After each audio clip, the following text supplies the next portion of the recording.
ছবিটার লোকটা আর আমি গতকাল একসাথে জুমার নামাজ আদায় করে আসলাম। আজ আমি বিশেষ একটা কাজে ঢাকাতে যাচ্ছি, আমার ব্যবসায়িক কাজে।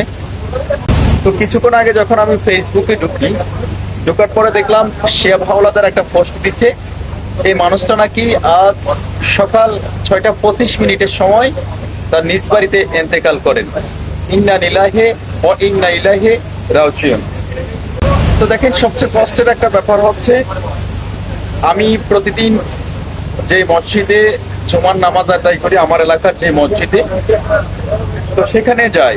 গতকালকে বিশেষ একটা কাজে শিহাব হাওলাদারের মসজিদে আমি গিয়েছি জুমার নামাজ পড়ার জন্য।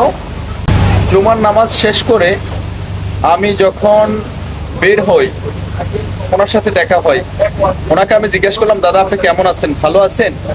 বলে যে হ্যাঁ ভালো আছি। আমাকে জিজ্ঞেস করে, তোর আব্বার কি অবস্থা, ভালো আছে? আমি তো হ্যাঁ ভালো আছি। এই মানুষটার মেয়েকে আজ থেকে 20 বছর আগে আমার বাবা ঘটকগিরি করে আমার বাড়ির কাছে এক ছেলের কাছে বিয়ে দিয়েছেন, আর আমার বাবা ওনাকে কাকা কাকা বলেন। সেই জায়গা থেকে ওনাদের সাথে ভালো একটা আমাদের বন্ডিং আছে, ভালো একটা সম্পর্ক আছে। তো লাস্ট অনেক বছর পরে গতকালকে আমার সাথে ওনার সাথে দেখা। দেখেন, জীবন নিয়ে আমার কোনো আফসোস নেই। কেন জানেন?